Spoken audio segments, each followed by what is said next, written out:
I sat across from Joshua Riley's desk, spine straight, hands folded to keep from fidgeting. His office smelled like expensive cologne and stale ambition. The kind of space designed to intimidate. Floor-to-ceiling windows, leather furniture, framed awards covering one wall like trophies from a hunting trip. Joshua tapped his pen against a stack of papers. "Allison, thanks for making time." "Of course." My voice came out steadier than I felt. He pulled up something on his laptop, squinting at the screen. "So we've gone through your annual review. Your metrics are solid. The Caldwell contract you managed brought in significant revenue." I nodded. "Thank you. That project also established relationships with 3 additional firms in their network." "Right." He clicked his mouse a few times, then leaned back in his chair. "Your output has been satisfactory across the board." Satisfactory. The word hit like a slap. I'd worked 70-hour weeks for 6 months straight. I'd salvaged projects other people abandoned. I'd answered emails at midnight and taken calls during my daughter's soccer games. Satisfactory. Joshua kept talking. "You're dependable, you meet deadlines, but for this director position we need someone with stronger executive presence. Someone who commands attention in a room." My jaw tightened. "Can you be more specific about what that means?" He tilted his head like he was explaining something to a child. "It's not just about producing results, Allison. It's about perception. Leadership requires gravitas. You need to be someone people naturally look to for guidance." I stared at him. "So the work itself isn't the issue. It's whether people notice me doing it." "It's about influence," he said smoothly. "About being memorable when decisions get made at the executive level." My face felt hot. "I understand. Don't view this as a setback." His tone shifted to something meant to sound encouraging. "Think of it as a development opportunity. You can work on building that presence." I stood, smoothing my skirt. "I appreciate the feedback. If you're new here and enjoying these powerful stories, make sure to hit that subscribe button and stay tuned for more. Let me know in the comments what part of today's story touched you most." Relief washed over his expression. He probably expected tears or arguments. Instead, I walked out, closed his door with a soft click, and headed straight for the elevator. My hands shook as I pressed the button. Satisfactory.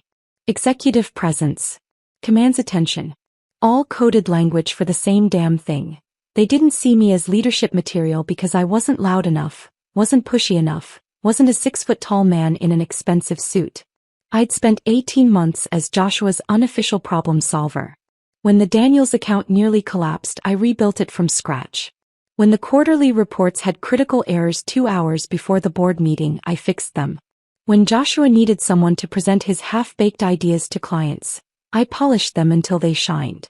None of it mattered. I drove home in silence, gripping the steering wheel so hard my knuckles went white. By the time I pulled into my driveway, I'd made a decision. If they couldn't see my value when I was carrying the entire department, they'd definitely notice when I stopped. The next morning, I arrived at exactly 9 o'clock. Not 8:15 like usual. Not early enough to prep Joshua's meetings or review overnight emails before anyone else showed up. 9 o'clock sharp. I settled at my desk, logged into my computer, and opened my inbox like I had nothing urgent to handle. Because officially I didn't. My job description said project coordinator. It didn't mention being Joshua's assistant, or the department's emergency contact, or the person who fixed everyone else's mistakes. At 9:30 my first message appeared. "Joshua, did you compile the Henderson data for the 10 o'clock? I stared at it, took a sip of coffee, then typed, "That wasn't on my task list." Another message popped up 5 minutes later. "Derek. Hey Allison, the Winston client is furious about the delivery timeline. Can you call them?" I replied, "You're their account manager. Let me know if you need support after you've spoken with them." Then came another. "Lauren. Allison, the expense reports are showing errors again. Can you go through them? That's accounting's responsibility. Have you contacted Helen?" I leaned back and waited for the realization to spread. It didn't take long. Derek appeared at my cubicle within 20 minutes, phone clutched in his hand. "Allison, I need you on this Winston call. You know their contract better than anyone. You have access to all the files," I said, not looking away from my screen. "Yeah, but you know the details. The negotiation history. What they actually care about." Then I suggest you review the documentation. I kept my tone pleasant. Everything's in the shared drive under Winston Holdings, organized by date. He stood there, mouth slightly open. Are you serious right now? Completely. He walked away muttering something I pretended not to hear. By 11 the department felt different. Tense. People kept glancing toward Joshua's office like they expected him to emerge and solve everything. But Joshua didn't know how to solve these problems. I did. And I wasn't volunteering anymore. Lauren tried again at lunch. Allison, I really need help with these expense reports. Helen said she can't figure out what's wrong. The error codes tell you exactly what's wrong, I said, unwrapping my sandwich. You need to reconcile the vendor invoices with the submitted amounts. But you always handle this. I always handled it because I chose to. That's not my job. Her face fell. So you're just not going to help anymore? I'm focusing on my actual responsibilities. You should too. She left without another word. By 2 o'clock the panic had reached Joshua. He came out of his office, scanning the room until his eyes landed on me. Allison. My office. I finished my email, saved it, then stood and walked in. He closed the door behind me. What's going on? His arms were crossed. What do you mean? You didn't prepare the Henderson presentation. Derek says you won't help with Winston. Lauren's stuck on the expense reports. I kept my expression neutral. Those aren't in my job description. His jaw flexed. We've always operated as a team here. Everyone pitches in. I've been pitching in, I said. For 18 months I've been doing work that wasn't mine. I'm correcting that. This isn't the time to make a statement, Allison. I'm not making a statement. I'm doing exactly what my role requires and nothing more. He stared at me like he was trying to see inside my head. If this is about the director position. It's about clarity, I interrupted. You said I need to focus on executive presence and visibility. So I'm focusing on my actual job scope. Isn't that what you wanted? Joshua didn't have an answer for that. He just nodded slowly. Fine. But we'll discuss this again. Looking forward to it. I walked out, closed the door, went back to my desk and ignored every single ping, email and passive-aggressive message that followed. At 5 o'clock I shut down my computer, grabbed my bag and left. No goodbyes. No checking to see if anyone needed anything. Just out. I pulled into my driveway at 5:40. The house was quiet except for the sound of the TV in the living room. My daughter, Chloe, came running the moment she heard my keys. Mom. You're home. I dropped my bag and smiled. I am. She looked at the clock on the wall, confused. But it's not even 6 yet. Nope. I'm done early. Her whole face lit up. Can we do something? I thought about my laptop still in my bag, notifications probably piling up. Then I looked at Chloe, bouncing on her heels, waiting for me to choose her. Yeah. What do you want to do? Can we bake something? Please. Absolutely. We pulled out mixing bowls, flour, sugar, chocolate chips. Chloe dragged her step stool to the counter and climbed up, already reaching for the butter. What are we making? She asked. Whatever you want. Cookies. Cookies it is. We measured ingredients, cracked eggs, mixed everything together while music played from my phone on the counter. Chloe sang along, completely off-key, and I didn't care. For the first time in months I wasn't thinking about work. Wasn't mentally drafting emails or troubleshooting problems that weren't mine to fix. Mom. Chloe looked up at me, flour smudged on her nose. Yeah. How come you're never home this early? The question hurt more than I expected. I scooped dough onto the baking sheet, buying time. I don't know, baby. I guess I thought I had to be.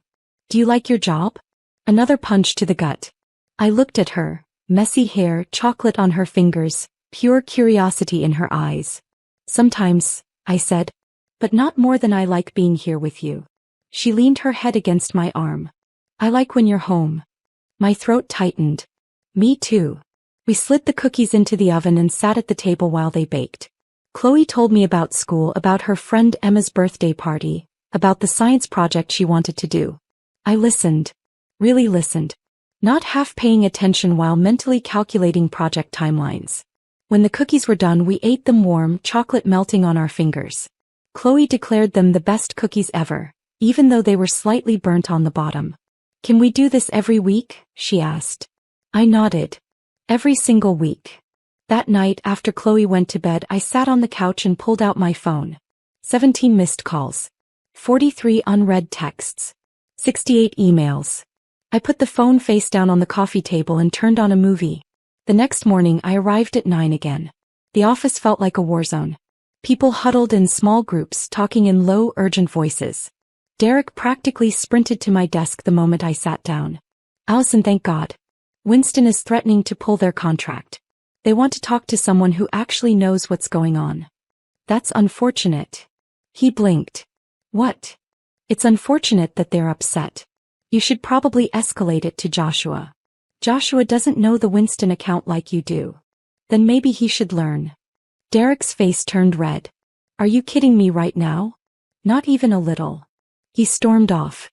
I opened my email and started working through my actual assignments. The ones specifically assigned to me with my name attached. Everything else could wait. Or burn. I didn't particularly care which. By 10, Joshua called an emergency team meeting. Everyone crammed into the conference room looking exhausted and frantic. I sat near the back, arms folded, and waited. Joshua stood at the head of the table. "We're in crisis mode. Multiple accounts are experiencing issues, deadlines are being missed, and we need all hands on deck." I said nothing. "Allison." He looked directly at me. "I need you to take point on stabilizing the Winston situation. That's Derek's account. Derek needs support. Then provide him with resources. That's not my role." Joshua's jaw clenched. "We don't have time for this." "I agree. So I'd suggest everyone focus on their actual responsibilities instead of relying on someone else to fix their problems." The room went silent. Lauren looked at her notebook. Derek stared at the table. Joshua's face darkened. "We'll discuss this after the meeting," he said tightly. I shrugged. "Sure." The meeting ended 10 minutes later with no real solutions. Just a lot of panic and finger-pointing. As everyone filed out, Joshua stopped me. "My office. Now." I followed him in. He closed the door and turned to face me, arms crossed. "What the hell is going on with you?" "I'm doing my job." "You're sabotaging the team." I laughed. Actually laughed. "I'm sabotaging the team by not doing everyone else's work for free? You know what I mean." "I really don't, Joshua. You told me I wasn't qualified for leadership. That I needed better executive presence. So I'm focusing on my actual job scope. Isn't that what you wanted?" His face reddened. "Don't twist my words." "I'm not twisting anything. You made it clear my extra efforts weren't valued. So I stopped making them. This is childish." "No," I said, meeting his eyes. "This is boundaries." He stared at me for a long moment. Then he shook his head. "Fine. Do whatever you want. But don't expect any favors from me going forward." I never did. I walked out before he could respond. The rest of the day spiraled. The Henderson presentation fell apart because nobody knew where the source data was stored. Winston officially escalated their complaint to upper management. The expense reports still weren't fixed, which meant payroll couldn't process reimbursements. I worked quietly at my desk, completing my assignments, ignoring the chaos spinning around me. At 5, I packed up and left. No explanation. No apology. Just gone. That evening, Chloe and I made tacos together. She told me about her day while we chopped vegetables and seasoned the meat. We ate at the table instead of in front of the TV, talking about everything and nothing. After dinner, we played a board game. Chloe won by a landslide and celebrated like she'd conquered the world. I tucked her into bed at 8:30, read her 2 chapters from her favorite book, and kissed her forehead. "I love when you're home," she whispered. "I love being home." I closed her door and went to my room. My phone sat on the dresser, screen dark. I picked it up. 94 missed calls. I scrolled through the notifications. Joshua had called 17 times. Derek 12. Lauren 8. Even Helen from accounting had tried to reach me. There were voicemails, texts, Slack messages marked urgent. I put the phone back down without listening to any of them. The next morning I woke up to a text from an unknown number. "Unknown. This is Edward Sullivan from corporate. We need to speak urgently. Please call me at your earliest convenience. Edward Sullivan. Senior VP of Operations." I'd never spoken to him directly, but I knew who he was. Everyone did. I made coffee, got Chloe ready for school and dropped her off before heading to work. I didn't call Edward back. If it was urgent, he could find me. I arrived at 9 and barely made it to my desk before Joshua appeared. Sullivan wants to see you. Top floor. Now. I grabbed my phone and my notebook. Okay. Joshua looked like he wanted to say more, but I was already walking toward the elevator. The executive floor was intimidating. Polished marble, original artwork, offices with doors instead of cubicles. Edward Sullivan's assistant directed me to a conference room at the end of the hall. Edward stood when I entered. He was older, maybe late 50s, with sharp eyes and an expensive suit. Allison Garrison? Yes. Have a seat. He gestured to the chair across from him. Thank you for coming up. I sat, setting my notebook on the table. Of course. He folded his hands. I'm going to be direct. We've been monitoring the situation in your department, and it's become clear that there's a significant operational issue. I waited. Over the past 2 days, productivity has dropped by nearly 40%. Multiple client accounts are at risk. And from what I can tell, it all coincides with you stepping back from certain responsibilities. Kept my voice even. I've been focusing on my assigned duties. Which would be fine, except your assigned duties apparently didn't include the work that was actually keeping that department functional. He leaned forward. Tell me, Allison. How long have you been doing work outside your job description? About 18 months. And why? Because things needed to get done and I was capable of doing them. He nodded slowly. Were you compensated for this additional work? No. Did Joshua acknowledge it during your review? I hesitated.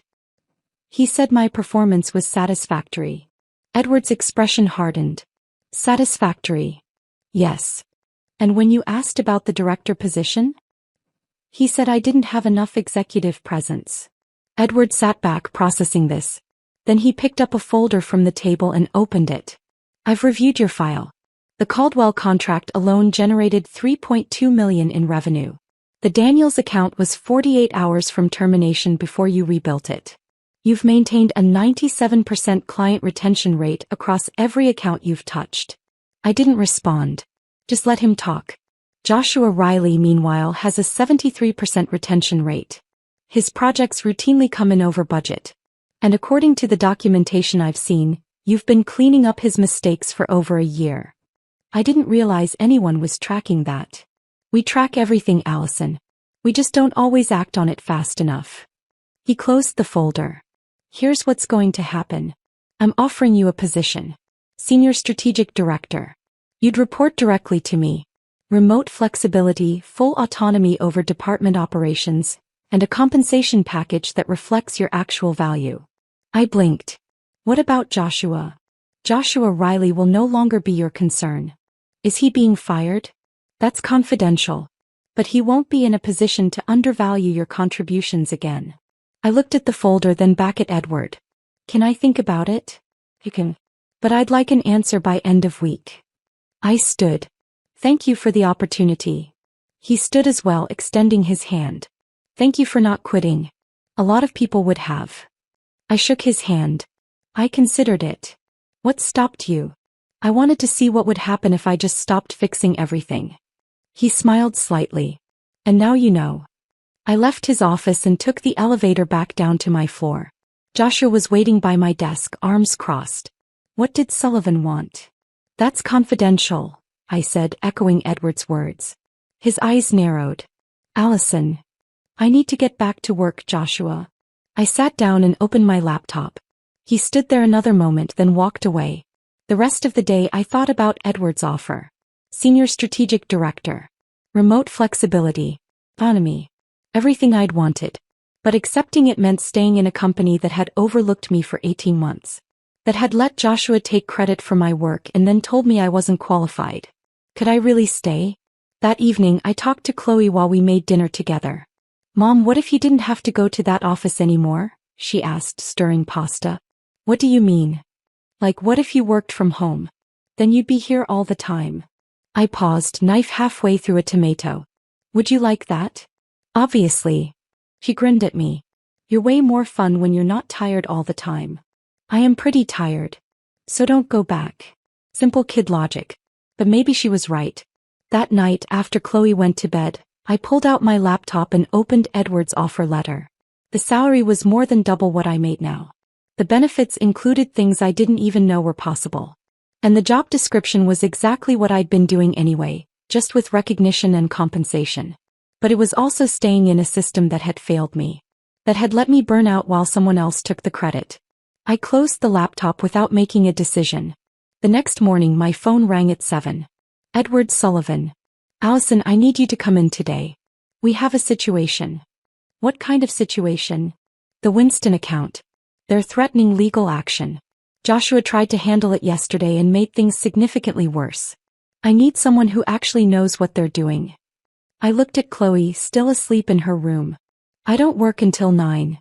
I'll pay you for the full day starting now. Premium overtime. Whatever it takes. I sighed. Give me an hour. Thank you.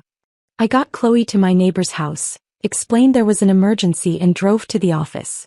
By the time I arrived, Edward was in the main conference room with 3 other executives and a very angry man I recognized from video calls. Daniel Winston, CEO of Winston Holdings. Edward pulled me aside. Can you fix this? Probably. What did Joshua say to him? According to Daniel, Joshua blamed the delays on internal restructuring and implied Winston's expectations were unreasonable. I closed my eyes. Of course he did. Can you undo it? Let me try. I walked into the conference room.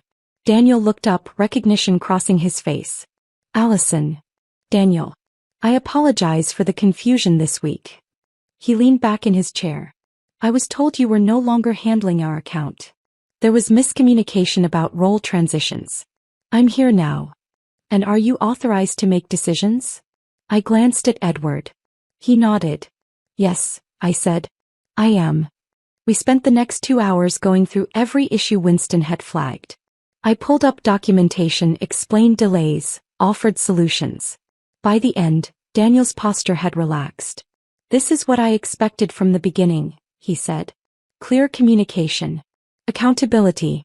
Someone who actually understands our business. I apologize it took this long to get here. He stood, extending his hand. I'm willing to give you another quarter. But Allison, if I'm working with your company, I'm working with you. Not whoever else they try to assign. I shook his hand. Understood. After he left, Edward turned to me. That was impressive. That was my job. Which is exactly why I want you in leadership. Have you made a decision?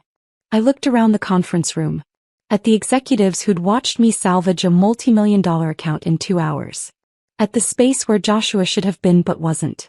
I'll take the position, I said. But I have conditions. Name them. I want full authority to restructure operations. My process is my team. No interference from Joshua or anyone else who doesn't understand how the work actually gets done. Done. I want transparent performance metrics. If someone on my team is doing extra work, they get compensated and recognized for it. Agreed. And I want the flexibility to work remotely at least 3 days a week. My daughter is 8. I've missed too much already. Edward smiled. That's why we're offering remote flexibility. Anything else? That's it. Then welcome to the executive team, Allison. We shook hands. As I walked out of the conference room, I passed Joshua in the hallway. He looked terrible. Rumpled shirt, bags under his eyes, the expression of someone who'd just realized they were drowning. Allison. I have work to do, Joshua. Wait. Please. I stopped. Turned. I made a mistake, he said. I should have promoted you. I should have recognized what you were doing. Yes. You should have. I'm sorry. I studied his face. He looked genuine. Desperate maybe, but genuine. I appreciate that, I said. But sorry doesn't undo 18 months of being overlooked. Is there anything I can do? No. But you can learn from it. I walked away. Took the elevator to my floor, packed up my desk and moved everything to my new office. Top floor. Corner windows. My name on the door. Senior Strategic Director. It felt surreal. But also earned. Over the next month, I rebuilt the department from the ground up. I brought in people who'd been overlooked like I was. Talented, hardworking, invisible. I created systems that rewarded actual performance instead of politics. I made it clear that if you did the work, you got the credit. Productivity went up 40% in the first 3 weeks. Joshua left the company shortly after. I heard through office gossip that he'd been encouraged to pursue other opportunities. I didn't feel bad about it. Actions had consequences. One evening, 6 weeks into my new role, I left the office at 4:30. I picked Chloe up from school, stopped for ice cream, and we went to the park. "Mom," she said, swinging higher and higher. "You're home a lot now." "I am. I like it." "Me too, baby." That night we made dinner together, watched a movie, and I tucked her into bed at her usual time. After she fell asleep, I sat on the couch with my laptop and reviewed the quarter's numbers. We were exceeding every target. Client satisfaction was at an all-time high. And I was doing it all while being present for my daughter. I closed the laptop and smiled. They'd finally seen my value. But more importantly, I'd remembered it myself. My phone buzzed. A text from Edward. "Edward, excellent work this quarter. Board wants to meet with you next month about expanding your role. Interested?" I typed back, "Very. Let's discuss details." "Edward, perfect. You've earned it." I set the phone down and looked around my living room. At the pictures of Chloe on the mantle. At the life I'd almost sacrificed for a job that didn't appreciate me. Not anymore. Now I had both. The career I'd worked for and the life I wanted to live. And I'd done it by finally understanding one simple truth. My value wasn't determined by how much I sacrificed. It was determined by what I brought to the table. And I brought everything. The next morning I woke up early, not for work but because I wanted to. I made coffee, checked my emails at my own pace, and got Chloe ready for school without rushing. "Are you happy now, Mom?" she asked in the car. I looked at her in the rearview mirror. "Yeah, baby. I really am." "Good. You smile more." He was right. I did. I dropped her off, kissed her forehead, and drove toward the office. But this time I wasn't dreading it. Wasn't bracing myself for chaos or preparing to fix everyone else's problems. I was going to do my job. The one I'd earned. On my terms. And that made all the difference. When I arrived, my assistant, yes, I had an assistant now, handed me my schedule and a fresh cup of coffee. "Morning, Allison. You have 3 meetings today.